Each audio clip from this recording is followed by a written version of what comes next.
All right, guys. I'm joined by Chris Murray of the Reno Gazette-Journal. Now, Chris, your first impressions of this game? It was kind of unique from Nevada's standpoint. I mean, really, in the first half they played sluggish. In the second half they played pretty well. They just used a different formula. I mean, they really threw the ball, which is not something that really is their forte. 286 yards, which was their season high. And they also played good defense. I mean, they pitched a shutout in the second half, and defense is really not a strong suit of this team earlier. So I was a little bit surprised, how they won the game. Not surprised that they won, but that they did it with passing and defense was a little unusual. Do you think there was any doubt in their minds? Because they went down 21-13 after Andy Erickson had that busted coverage play. Mm-hmm. Great play by Texas State though to draw the safeties in, get Erickson over the top to catch it. Yeah. Was there any doubt, do you think, in Nevada's mind from what you're talking with them that maybe we could lose this thing? Yeah, I mean, I asked that to Brandon Wimberly, who had a big game for Nevada, the wide receiver, and he said no. I mean, they felt like they were making mistakes, not that Texas State was necessarily doing something that they hadn't prepared for. Mm-hmm. So they were more looking at themselves, being introspective, and saying, if we just cut out some of these things that we're doing, then we're going to be able to go and score points. We're going to be able to stop them. So I think maybe if it got to late in the third quarter, early in the fourth quarter, and they're still down, maybe that creeps into their mind. But I think at halftime they were still pretty confident they could come back and perform their game plan and come out and win. You likened it in the press box to the game against Northwestern State, where that was back and forth, high scoring. Not as high scoring as this one wasn't as high scoring as that one. But what was the difference, do you think, that it was able to keep Northwestern State in the game for so long that Texas State just struggled in the second half with? Well, I think it was the defense. I mean, against Northwestern State, that defense really struggled, especially in the pass game. But in this game, the defense really stepped up. I mean, there were some things playing against Nevada in this game that weren't playing against Nevada in that Northwestern State game. I mean, the long travel. They've traveled 8,000 miles in the past 9 days. Obviously, the rain in the first half, which they didn't expect. Coming off a big win against Hawaii, maybe they get a little overconfident. So they had to kind of put all of those things aside and come out and play well in the second half, and they did, and it really was the defense leading the way there. And it seemed like the defensive line from Nevada just pushed around Texas State's. Like, I never saw a line look so horrible as Texas State's did. I mean, I asked Fran after the game, I said, it seems like they pushed your line around and they didn't look good. He said, yeah, I don't know what else to say, because that was right up the alley. I mean, Texas State only rushed for 68 yards, on 29 carries. This Nevada team is used to giving up a lot of yards. What made the difference? Yeah, I think they're getting better and better. When you look at that front four, they start 2 freshmen and 2 sophomores. So, you expect them to have some down games and some up games. There's going to be some inconsistencies.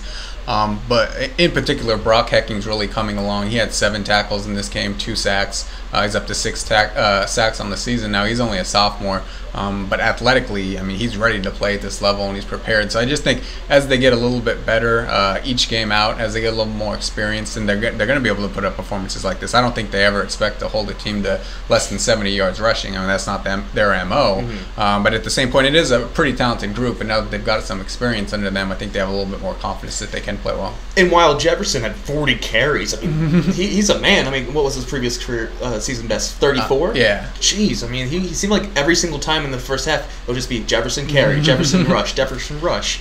178 yards.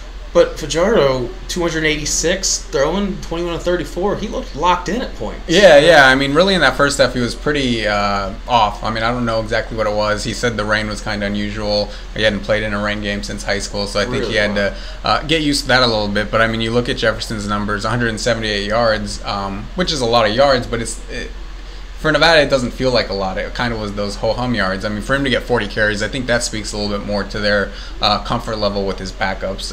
In the past, Nevada's had a lot of backs they could spread it around to. That's not really the case this year. Jefferson leads the country in rushing yards and rushing touchdowns, but he also leads the nation in carries. He has about 35 a game. So 40 is a little high. You'd like to see it a little bit lower than that. But at the same point, they trust him, and he's their best back, and they're going to keep giving it to him. And Texas State held him without a rushing touchdown after 6 last week, so I guess that's a talking point for Texas State. Great, but still, if you're going to let a guy rush 40 times, he only averaged 4.4 yards. So Texas State was getting to him. They didn't break him one along with 23. But he usually knocked off the 5, the 6, the nickel and diming him downfield, But in this offense, that's kind of what they do. They just going to power it forward. Yeah, they have 273 rushing yards, which again seems like a lot, but really for Nevada, that's not a great game. They're going to rush for 200 yards no matter who they play, because they're going to run the ball 50 times. That is their MO. That's what they're going to do, even if they feel like they can pass it against you. They're going to start with the run. So as a Texas State fan, I wouldn't be, all that down on the defensive effort in the running game because they did limit Jefferson to 4.5 yards a carry. They did hold him without a touchdown.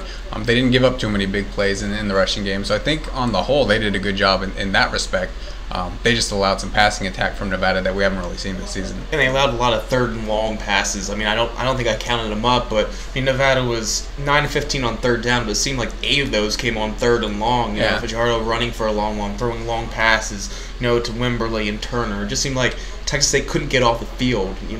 Did you feel that Nevada was that good running that great of plays, or was Texas State breaking down to allow those plays? A couple of them were breakdowns, and to me the biggest one, it was 3rd and 23. Nevada was up 6.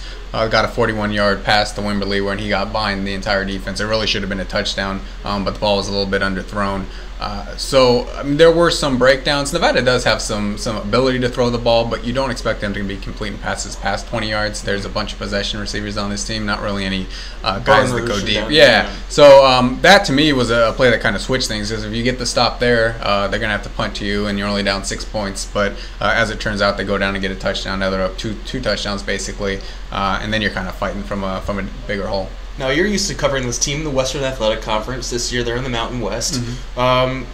You've seen this place. You've seen a lot of other WAC facilities. How does this compare, do you think, to whatever the WAC has to offer? I think this is the best that the WAC has to offer. I mean, I even wrote before the game that this is better than what Nevada has. I think this facility, it might not measure up to some of the schools in Texas. I mean, I was at Texas Tech last year, and those things are kind of unreal. But, I mean, as far as the WAC goes, I mean, this is a top-notch facility for that conference. It's obviously a very good recruiting area, and I think it's a program that has a lot of potential down the road. They're going to be losses to teams like Nevada. I mean, Nevada's had a lot of time to build its program up with Coach Alt. This is his 3rd time back, and this is his 8th year. In this stint, his 28th year overall. So they already have that continuity to where they should come in and win games like this, just because Texas State is building up. But I do think there's a lot of potential here. And I don't think Texas State no one expected Texas State to win this game, though. I mean, even though Nevada didn't cover. Nevada didn't cover. They came into, I think I saw 22 at the start, down to 18. They only won by 13. That's good from Texas State's point if you're thinking along those lines. But still, they're in a good spot. This wasn't a crippling loss for Texas State by any stretch of the imagination, even though their second half offense needs to step it up. They were shut out. They did not do anything well. I think they've been outscored 59-17 in the second half games this year. And I asked Fran a few weeks ago, is this a concern? He's like, no, let's wait a few more games.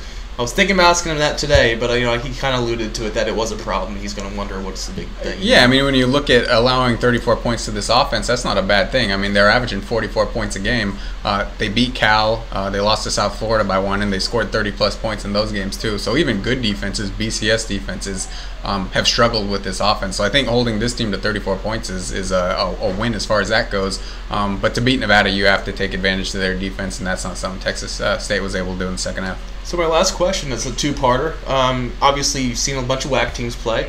You know how those programs can develop and stuff, and you've seen Nevada play. So where do you see Nevada going from here? Are they a one-loss team the rest of the way? And second question, how do you see Texas State finishing in the WAC? Yeah, I think Nevada could be a one-loss team until they face Boise State in their season finale. They get a lot of games at home now. All of their tough Mountain West games against Fresno State, San Diego State, Boise State are all at home. So I'd be surprised if they lost more than one game to finish the season. I wouldn't be shocked to see them, go 11-1 in the regular season. As far as Texas State goes, I think it's a good team. I think when you look at this conference, you have San Jose State, Utah State, and Louisiana Tech, who have kind of separated themselves. They've separated. Louisiana Tech was now 4-1, or 3-1 after dismantling Virginia on the road. Yeah, Idaho got shut out to North Carolina. So I think those are kind of your 3 elite teams. I wouldn't be surprised to see Texas State fill in as the 4th team. I wouldn't be surprised to see Texas State beat one of those teams either. I think the potential is there.